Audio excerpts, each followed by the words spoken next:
Bismillah. Assalamualaikum warahmatullahi wabarakatuh. Alhamdulillah. Nahmaduhu subhanahu wa ta'ala hamdan yuafi ni'amahu wa yukafi mazidah. Ya Rabbana lakal hamdu kama yanbaghi li jalali wajhika wa 'azimi sultanika. Subhanaka la nuhsi thana'an 'alaika anta kama athnaita 'ala nafsik. Falakal hamdu wa lakal syukru 'ala dhalika. Allahumma salli wa sallim ala habibina sayyidina Muhammad wa ala alihi wa ashabihi wa tabi'ina lahum bi ihsanin ila yaumiddin. Allahumma ya Rabbana inna nas'aluka fahma ulama'ikal 'amilin wa ilhama awliya'ikas salihin. Inna ya Rabbana a'inna ya Rabbana ala dzikrik wa syukri wa husni ibadatik. Urzuqna ya Rabbana at-taubata qabla al-maut wa syahadata 'inda al-maut wal jannata ba'da al-maut. Amma ba'd. Yang sangat kami cintai, kami muliakan para perindu ridha Allah, para pecinta baginda Nabi sallallahu alaihi wasallam. Alhamdulillah, malam ini kita bisa melanjutkan kegiatan rutin kita, membaca sejarah baginda Nabi, membaca salawat, kemudian renungan hikmah. Yang kita sudah sampai kepada hikmah yang ke-56. Bunyinya, manusia yang tertipu di dalam kebaikan. Manusia yang tertipu dalam kebaikan adalah yang berbuat baik dengan kejelekan.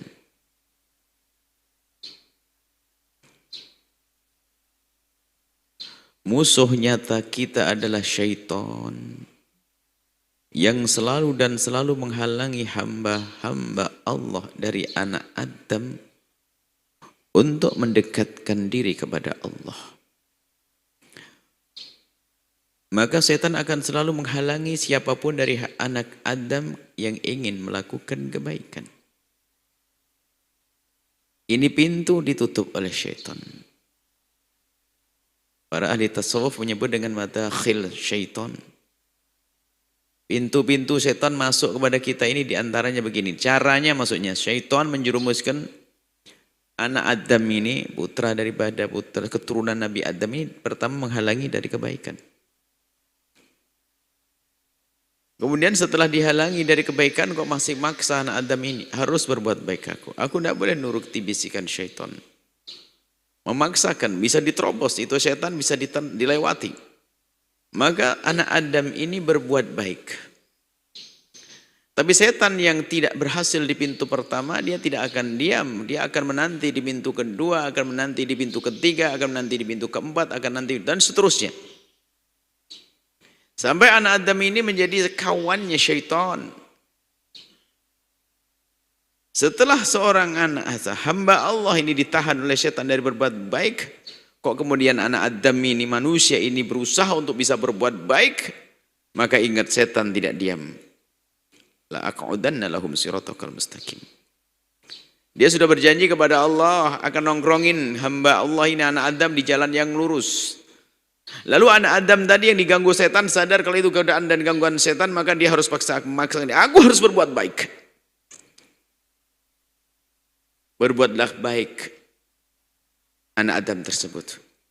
Cuma di saat anak Adam berbuat baik, setan nggak mau diam. Ternyata oleh setan dimotivasi, dibisikin agar berbuat baik yang banyak. Sehingga diam-diam anak Adam ini yang sudah bisa berbuat baik mulai berubah. Yang semula ingin mencari Allah, akan tapi sekarang bukan lagi Allah yang dicari. Nah ini, maka setan akan memasukkan racun di dalam hati seorang hamba Allah yang berbuat baik, dititipkan, diteteskan di dalam hatinya racun ketidaktulusan. Nah, karena tidak tulus dia, pamrihnya, ada pamrih. Di saat dia berbuat baik bukan lagi karena Allah, tapi karena sanjungan manusia. Nah, karena perbuatan atau kebaikan yang selama ini dilakukan bukan karena Allah, hanya sanjungan manusia, maka dia pun dalam kesehari-hariannya mempertahankan amal baik bukan karena Allah, mempertahankan sanjungan manusia. Sehingga dia memaksakan, dia harus rutin setiap minggu yang selama ini sudah ditekuni, harus ditekuni. Mungkin dia masyhur di kampungnya orang yang suka berderma seminggu sekali. Mungkin di kampungnya masyhur dengan orang yang suka berderma sebulan sekali. Atau mungkin dia biasa setiap tahun sekali membuat satu acara pembagian rezeki yang banyak, luar biasa, dan disanjung oleh manusia. Dan itu sudah menjadi stempel di masyarakat. Artinya orang ini sudah distempel bahwasanya dia dermawan. Lalu setan membisikkan di saat seperti ini, maka manusia itu menjadi menikmati dengan kebaikan tersebut bukan karena Allah, karena sudah masyhur di kampungnya menjadi hamba yang paling dermawan. Nah, kemudian yang ada bukan berbuat baik karena Allah, tapi berbuat baik karena sanjungan manusia. Sehingga di saat sampai kepada keterbatasannya dia. Artinya dia kan punya harta pun ada keterbatasannya. Kekuatannya pun juga demikian. Sehingga di saat dia tidak mampu lagi melakukan kebaikan, atau di saat ingin melakukan kebaikan di atas kemampuannya, maka dia sudah tidak peduli lagi apakah yang akan diberdermakan kalau itu rizki. Apapun yang dilakukan dari kebaikan, tidak peduli sumbernya dari mana. Sehingga hanya mempertahankan gelar sebagai seorang dermawan di kampungnya, maka setiap tahun dia harus bersedekah, membagi rizki, berbagi. Biarpun hartanya sudah enggak ada, maka yang ia lakukan untuk mempertahankan nama tersebut, dia sudah enggak peduli lagi kepada yang haram. Maka dia mengambil harta yang haram. Mengambil harta yang haram untuk berbuat baik. Bisnisnya enggak diurusi, enggak dibenerin. Yang penting menghasilkan. Dan memang di saat dia berbisnis, dia berpikir akhir tahun harus aku potong rizkiku untuk kebaikan. Cuman karena di dalam mencari kebaikan dia bukan karena Allah dengan sesungguhnya, maka orang tersebut enggak peduli dengan apa harta yang diberikan tadi, apakah bersih atau tidak bersih. Enggak peduli, bahkan dia tahu kalau itu haram, kerjaannya haram. Dan dengan keharaman tersebut untuk berbuat baik. Ini loh model manusia yang tertipu. Dengan kebaikan, melakukan kebaikan dengan kejelekan. Ingin jadi dermawan, tapi nggak sadar harta yang diberikan adalah harta haram. Dan itu tidak akan menjadi pahala.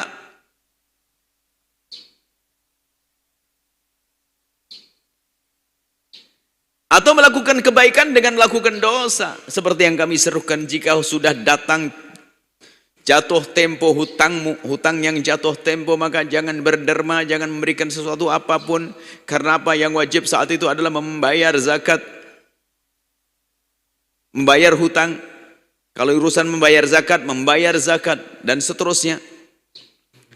Sehingga ada orang berbuat baik ini sudah nggak peduli dari cara yang halal atau yang haram, nggak peduli. Bahkan tahu itu haram, digunakan untuk melakukan kebaikan, nggak akan sampai kepada Allah. Dia tertipu dalam berbuat baik. Dia berbuat baik dengan sesuatu yang haram. Maka mari semua dari kita berusaha untuk membersihkan rezeki kita. Membersihkan rezeki kita. Agar di saat kita berderma adalah benar-benar kita berderma dari harta yang bersih yang diterima oleh Allah.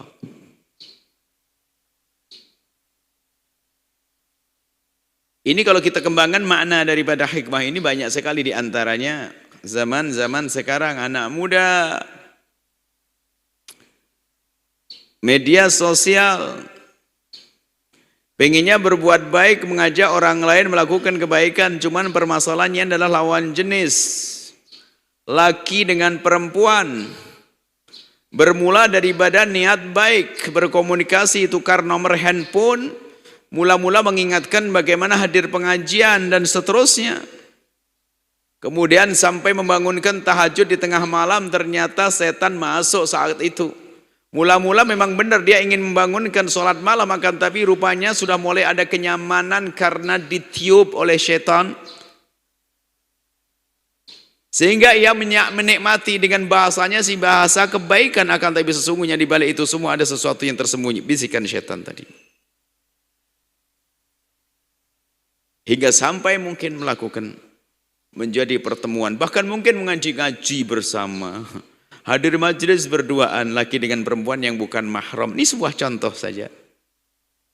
Pergi bersama seolah-olah ini mencari melakukan kebaikan tanpa ia sadari dengan dibarengi dengan kejelekan. Orang sedekah banyak, Masya Allah, tapi tidak sadar bahwasanya hartanya dari riba. Banyak riba yang dilakukan. Dia tertipu, kenapa?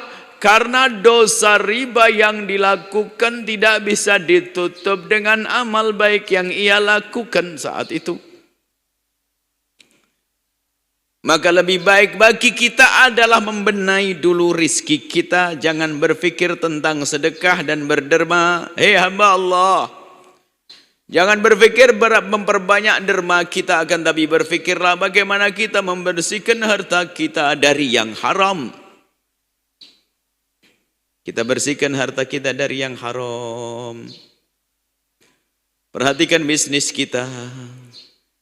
Dan ketahuilah bahwa di saat kita membersihkan harta kita dari yang haram itu bentuk jihad. Dan itu ibadah yang luar biasa besar. Jangan dianggap ibadah hanya bersedekah saja. Ternyata membersihkan harta adalah lebih agung daripada sedekah. Fahami makna ini, hai hamba Allah. Jika Anda memperhatikan usaha Anda membersihkan rizki Anda dari riba, dari yang haram, dari mengambil haknya orang lain, dari berbohong di dalam berjual beli dan seterusnya, maka sesungguhnya di saat Anda membersihkan harta Anda ini jauh lebih bagus daripada derma. Apa artinya bantuan atau sedekah atau infak yang Anda berikan ternyata dari rizki yang haram. Rizki yang haram tidak akan dilihat dan tidak akan diterima oleh Allah. Itulah orang tertipu. Melakukan kebaikan ternyata dengan keburukan. Melakukan kebaikan sedekah dengan keburukan, rizki nggak jelas.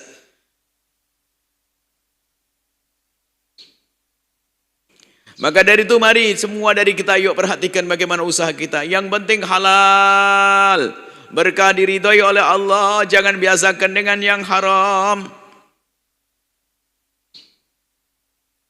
Jangan biasakan dengan yang haram. Ini. Jadi orang tertipu dalam kebaikan, kelihatannya dia berbuat baik, tapi nggak sadar dia dengan ibaratnya nyonya, itulah ibaratnya. Hadir pengajian setiap hari, cuman karena dia sering telat, dia sekolah pengajian. Setiap telat akhirnya apa? Dia pengen motor, cuman nggak benar dia curi motor. Jadi ngajinya naik motor pakai motor curian, mengaji pakai motor curian. Kalau dikembangkan mungkin seorang ayah menyuruh anaknya menuntut ilmu agar mendapatkan ilmu yang bermanfaat, akan tapi ternyata rizki yang dikirim untuk anaknya dari yang haram. Sehingga tas anaknya adalah tas yang haram, buku anaknya adalah buku yang haram, mushaf Al-Quran yang diberikan adalah dari rizki yang haram. Bagaimana akan mendapatkan nur ilmu? Maka wahai para wali santri, wahai para orang tua yang punya anak, bersihkan harta Anda yang halal, yang halal. Maka dengan kehalalan itu akan bawa berkah dalam hidup anak-anak kita.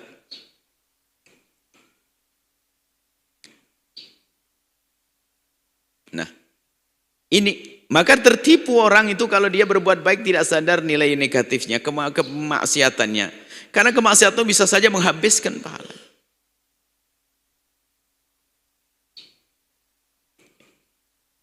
Inilah yang bisa kami hadirkan dalam kesempatan ini untuk jadi bahan koreksi siapapun. Usaha Anda apa? Anda jujur dengan diri Anda dengan Allah. Yang jujur diri Anda dengan Allah. Usahanya apa? Kalau usahanya masih haram, berurusan dengan riba, tidak jelas modalnya, dagangannya nggak benar dan seterusnya, maka ayo segera kembali kepada Allah, bertobat.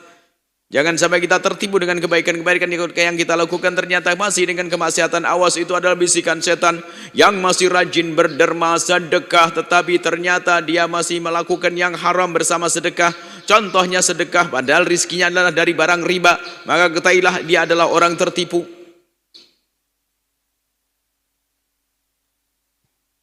Ini waktunya kita koreksi diri, bukan untuk koreksi orang lain. Mari kita semua koreksi diri. Bagaimana keadaan kita dengan harta kita? Bagaimana cara kita mendapatkan harta kita? Kalau kita mencari harta dengan yang haram, hati-hati. Bisa saja setan menjerumuskan dengan berbuat baik. dengan kebaikan yang dilakukan agar dia lupa bahwasanya dia melakukan keharaman. Sehingga apa? Dia terus larut dalam keharaman, modalnya tetap dalam riba.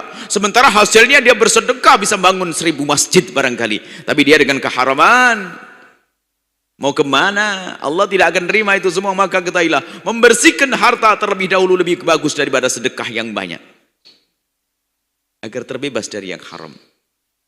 Begitu seterusnya. Jangan sampai kita tertipu. Di saat kita melakukan kebaikan harus kita perhatikan. Jangan sampai kebaikan tersebut ternyata dengan sesuatu yang haram, maka itu tidak akan diterima oleh Allah Subhanahu wa taala. Dan sesungguhnya yang demikian itu tanda bahasanya dia adalah orang tertipu dan berbuat baik bukan karena Allah Subhanahu wa taala. Semoga Allah memberikan kepada kita pemahaman yang benar, memuliakan kita di dunia dan memuliakan di akhirat, mengampuni orang tua kita, guru-guru kita, mewujudkan keindahan dalam rumah tangga kita, memudahkan kita dalam mendidik anak-anak dan para santri, dan semoga Allah manjangkan umur kita semua dalam ketaatan serta sehat wal afiat. Berkat Sayyidina Muhammad. Al-Fatihah.